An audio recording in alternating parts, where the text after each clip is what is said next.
patient complains of left sharp shoulder pain upon overhead movements and lifting objects overhead. It radiates down the arm into the thumb. It had an insidious onset. The pain is sharp and it worsens at night. Now, what we're going to do is first, Josephine, we're going to be doing active range of motion. Now, usually ask the patient for permission. So, Josephine, do I have your consent to take you through your range of motion? It may provoke your pain. You can take consent away at any time.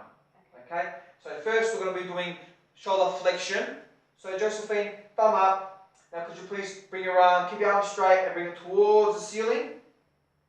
We expect about 180 degrees. Come back down. In the patient's case, it could be painful as the arm comes overhead. Now, into extension please, so move your arm backwards, back to normal. We expect about 50 degrees there, should have no pain. Come to abduction, so thumb up and come up, around. It should be 180 degrees, but in our patient's case, the painful arc may come into play. At about 60 to 120 degrees, there should be pain. Now, as Josephine came back down, that was relative adduction. Now, can you please come across the body? Should have no pain, about 30 degrees.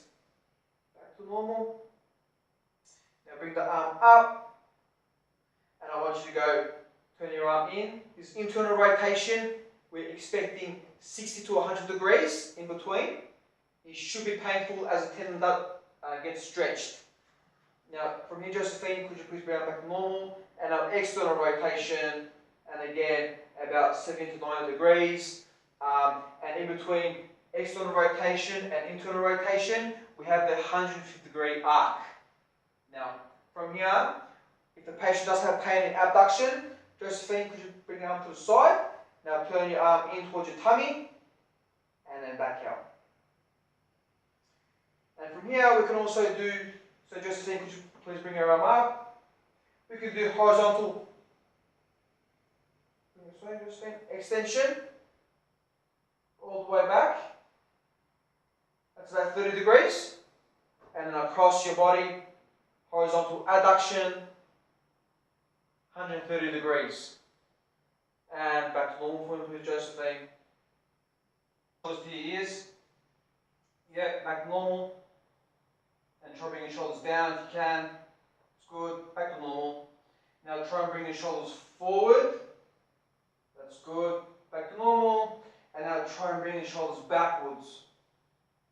And back to normal. Good.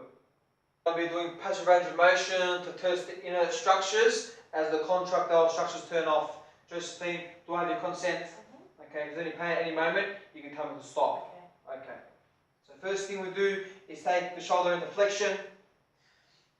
Now in our patient's case, we expect pain as we reach nearest functional arc of elevation, and the end feel should be a tissue stretch. Come back down. From here we can move to abduction. In our patient's case, we do expect possible pain coming up. It should be a tissue stretch or a bone-to-bone end feel.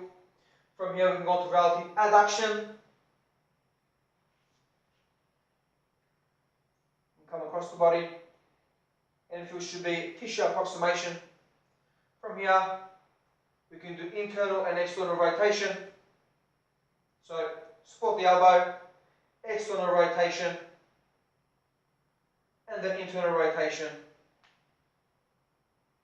If it is a rotator cuff injury, which we suspect, we may have pain as the tendon gets stretched. From here, we go on to horizontal adduction.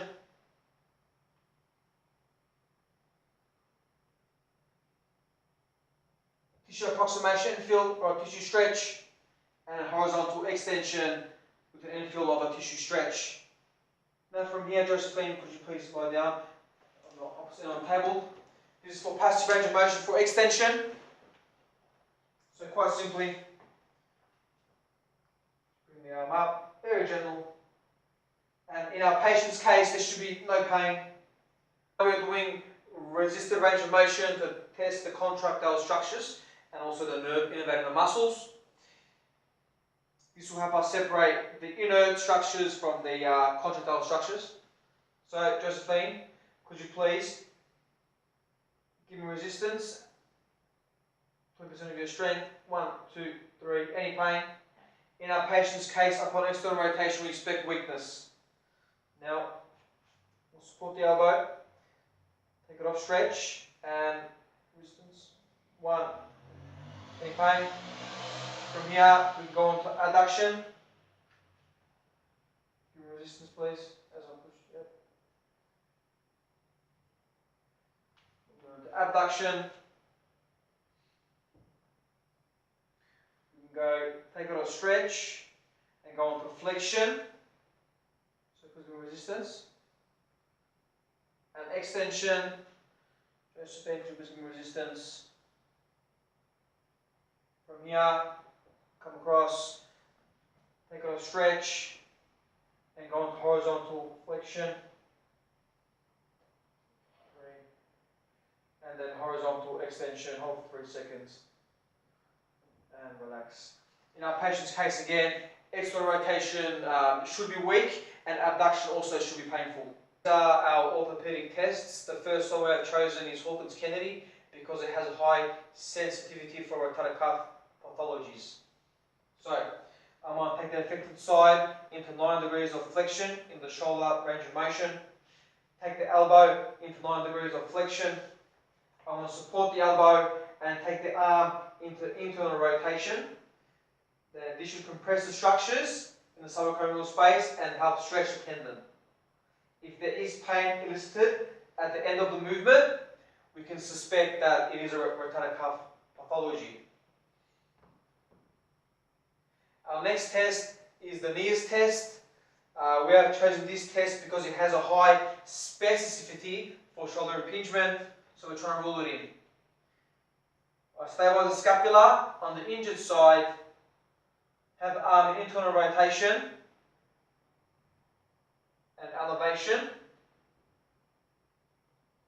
If there is any pain, we can suspect that it's involving the rotator cuff tendon. And if we turn the arm into external rotation and bring it to the engine range again, if the pain is relieved, it's a positive test. If there is pain, however, in external rotation and none in internal rotation, we can suspect longing of the biceps. In our patient's case, we expect pain upon internal rotation. We have to clear the nerves of the upper limb. So the upper limb tension tests are going to have, do I have permission to test the nerves of the upper limb? Okay. So first thing we do is I'm going to do ULTT1 to test the median nerve. Josephine, could you please bring your right ear to your right shoulder? I'm going to press the shoulder, bring the arm below 90 degrees of abduction, extend the elbow, and extend the wrist. Josephine, is there any pain or tingling? Okay. If there was, I would ask the patient to bring their neck back to the normal position. If the pain gets better, we have a positive test. From here, we can do ULTT2, which again tests the median nerve. Josephine, could you bring your right ear to your right shoulder? I depress the shoulder. This time bring the shoulder above 90 degrees of abduction. And I bring the elbow into extension and the wrist into extension as well. Josephine, is there any pain? If there was pain again, you bring the neck back neutral position for me, please. If the pain does get relieved, it's a positive test. ULTT2 also checks the axillary and musculocutaneous nerves. Now from here we're going to ULTT3. So this time the shoulder comes down to 10 degrees of abduction. I depress the shoulder. Josephine, because you're doing the opposite. Yep, the right ear to your right shoulder. This time I'm going to extend the elbow in a pronated position and then give it an ulnar deviation. And now we are testing the radial nerve. Again, Josephine, could you please bring it back to normal position. If there was pain and that relieves it, it's a positive test. Now from here, we're going to do the ulnar nerve, ULTT4. Again, Josephine, could you please bring the right ear to your right shoulder. I depress this shoulder here, the left shoulder. This time I bring the arm up, extend the wrist, ear to shoulder, and I give it a radial deviation to stress the ulnar nerve. Josephine, is there any pain? And again, bringing her back to normal position. If there was pain and bringing her back to normal position relieves the pain, it's a positive test. To confirm our results, we will also test the asymptomatic side.